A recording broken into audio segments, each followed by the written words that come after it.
Hello everyone. இந்த வீடியோல நம்ம என்ன பார்க்க போறோம்னு கேட்டீங்கன்னா, பைத்தான் எப்படி டெவலப் பண்ணாங்க அப்படின்றத தான் பார்க்க போறோம்.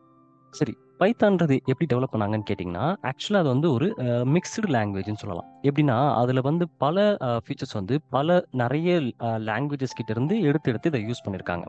ஸோ, அந்த மாரி யூஸ் பண்ணி தான் இந்த பைத்தான்ற லாங்குவேஜே ஆக்சுவலா வந்து பில்ட் பண்ணியிருக்காங்க. ஆ ஒரு எக்ஸாம்பிளுக்கு பார்த்தீங்கன்னா, ஆ இப்ப சக்திமான் ஒரு எக்ஸாம்பிளுக்கு எடுத்துக்கலாமே. சக்திமான்ல என்ன பண்ணுவாங்கன்னா, அவர் வந்து வானம், நீர், காற்று, நெருப்பு, அதுக்கப்புறம் நிலம் இந்த மாரி 5 பஞ்சபூதங்களையும் மிக்ஸ் பண்ண ஒருத்தரா தான் நம்ம வந்து சக்திமான் அப்படின்றத பார்த்துட்டு இருந்தோம். கரெக்ட்டுங்களா? அப்போ இத்தனையும் மிக்ஸ் பண்ண ஒருத்தர் தான் சக்திமான். அதே மாதிரி தான் பைத்தானும் எப்படின்னு கேட்டீங்கன்னா, பல ஃபீச்சர்ஸ மிக்ஸ் பண்ணி, அதாவது பல லாங்குவேஜ் கிட்ட இருக்கக்கூடிய ஃபீச்சர்ஸ மிக்ஸ் பண்ணி டெவலப் பண்ணி வச்சிருக்காங்க. அப்படி என்ன மிக்ஸ் பண்ணியிருக்காங்க அப்படின்னு கேட்டீங்கன்னா, ஃபங்ஷன் சொல்றாங்க. ஸோ, இப்போ வந்து ஃபங்ஷன்ஸ்ன்னு சொல்லிட்டு ஒரு கான்செப்ட்ஸ்லாம் இருக்கு. ஸோ, ஃபங்ஷன் புரோகிராமிங்ன்ற ஃபீச்சர வந்து அவங்க எதுலருந்து எடுத்திருக்காங்கன்னு கேட்டீங்கன்னா, சி லாங்குவேஜ் கிட்ட இருந்து எடுத்திருக்காங்க. ஸோ, இந்த கான்செப்ட் அவங்க சி லாங்குவேஜ் கிட்ட இருந்து எடுத்திருக்காங்க. அதுக்கப்புறம் ஆப்ஜெக்ட் ஓரியன்டட் அப்படின்னு சொல்லிட்டு அதாவது ஊப்ஸ் கான்செப்ட் கேள்விப்பட்டிருப்பீங்க. So, object oriented programming features. So, இந்த ஃபீச்சர்ஸ் அவங்க எதுலருந்து எடுத்திருக்காங்கன்னு கேட்டீங்கன்னா, சி பிளஸ் பிளஸ் கிட்ட இருந்து எடுத்திருக்காங்க.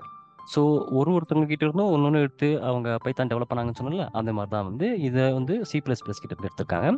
அதுக்கப்புறம் ஸ்கிரிப்டிங் கான்செப்ட்லாம் இருக்கு. ஸோ, ஸ்கிரிப்டிங் லாங்குவேஜ் வந்து அவங்க யார்ட்ட இருந்து எடுத்திருக்காங்கன்னு கேட்டீங்கன்னா, பெர்ல் ஸ்கிரிப்ட்ன்னு சொல்லுவாங்க. ஸோ, பெர்ல் அப்புறம் ஷெல் ஸ்கிரிப்ட். இவங்க 2 பேர்கிட்ட இருந்து தான் வந்து ஸ்கிரிப்டிங் கான்செப்ட்ட வந்து அவங்க எடுத்திருக்காங்க. ஸோ, நெக்ஸ்ட் வந்து மாடுலர் புரோகிராம்ன்னு சொல்லுவாங்க. ஸோ, மாடுலர் புரோகிராமிங் ஃபீச்சர் இது வந்து உங்களுக்கு புரியாது இப்போதைக்கு. நம்ம வந்து ஃபியூச்சர் கிளாஸஸ்ல அத பார்க்கும்போது உங்களுக்கு கொஞ்சம் கிளாரிட்டி கிடைக்கும். இந்த இந்த கான்செப்ட் என்னன்ட்டு. ஸோ, இந்த ஃபீச்சர் அவங்க எதுலருந்து எடுத்திருக்காங்கன்னு கேட்டீங்கன்னா, மாடுலா அப்படின்னு சொல்லிட்டு ஒண்ணு இருக்கு. ஸோ, அதுலருந்து அவங்க எடுத்திருக்காங்க. ஓகேங்களா? ஸோ, மாடல் ஆஃப் 3 அதுலருந்து எடுத்திருக்காங்க. அதுக்கப்புறம் மேக்ஸிமம் இந்த பைத்தானோட சின்டாக்ஸே மோஸ்ட் ஆஃப் பைத்தான் சின்டாக்ஸ் வந்து எத வச்சு கவர் பண்ணிருக்காங்கன்னு கேட்டீங்கன்னா, மோஸ்ட் ஆஃப் பைத்தான்ஸ் சின்டாக்ஸ் வந்து எத வச்சு கவர் பண்ணியிருக்காங்கன்னு கேட்டீங்கன்னா, உங்களுக்கு சில இருந்து தான் கவர் பண்ணியிருக்காங்க. சியும் அதுக்கப்புறம் இன்னொரு லாங்குவேஜ் இருந்துச்சு. அந்த டைம்ல வந்து ஏபிசி லாங்குவேஜ் அப்படின்னு சொல்லுவாங்க. இது வந்து ஏபிசி லாங்குவேஜ் லைக் எப்படி ஒரு சி, சி பிளஸ் பிளஸ் ஒரு லாங்குவேஜோ அதே மாதிரி தான் ஏபிசின்றது ஒரு லாங்குவேஜ். ஸோ, இவங்க கிட்ட இருந்து தான் அவங்க என்ன பண்ணியிருக்காங்கன்னு கேட்டீங்கன்னா, சின்டாக்ஸ் எல்லாம் கவர் பண்ணியிருக்காங்க.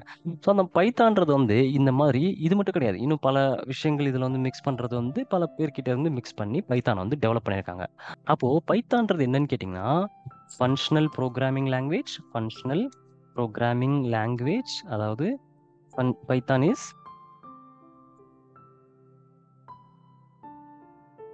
Python is functional programming language. அதுக்கப்புறம் வந்து ஆப்ஜெக்ட் ஓரியன்டட் புரோகிராமிங் லாங்குவேஜ். அதுக்கப்புறம் வந்து ஆப்ஜெக்ட் ஓரியன்டட் புரோகிராமிங் லாங்குவேஜ். அதுக்கப்புறம் Python is a scripting language. Python is a scripting language. அப்புறம் வந்து Python is a modular programming language. Modular programming language. Modular programming language. அப்புறம் Python is all. So, எல்லாமே சேர்ந்தது தான் Python. ஓகேங்களா? So, இதுதான் வந்து பைத்தான் சொல்றாங்க. இந்த வீடியோல நம்ம வந்து ஜஸ்ட் பைத்தான் எந்த மாதிரி பில்ட் பண்ணியிருக்காங்க, எதெல்லாம் வந்து யூஸ் பண்ணி பில்ட் பண்ணியிருக்காங்க அப்படின்றத பேசிக்கா நம்ம தெரிஞ்சுக்கிட்டோம். நெக்ஸ்ட் வீடியோல பைத்தான்ல இருக்கக்கூடிய ஃபீச்சர்ஸ் என்னென்ன இருக்கு, அந்த எந்தெந்த ஃபீச்சர்ஸ் வச்சு பைத்தான் வந்து யூஸ் ஆகுது அப்படின்றத டீட்டெயிலா பார்க்கலாம். இந்த வீடியோ உங்களுக்கு பிடிச்சிருந்துச்சுன்னா, இந்த வீடியோக்கு ஒரு லைக் கொடுத்துக்கோங்க. இதே மாதிரி நிறைய வீடியோஸ் பார்க்கணும்னு ஆசைப்பட்டீங்கன்னா, என்னோட சேனலை சப்ஸ்கிரைப் பண்ணி வச்சுக்கோங்க. தேங்க்யூ ஃபார் வாட்சிங் திஸ் வீடியோ.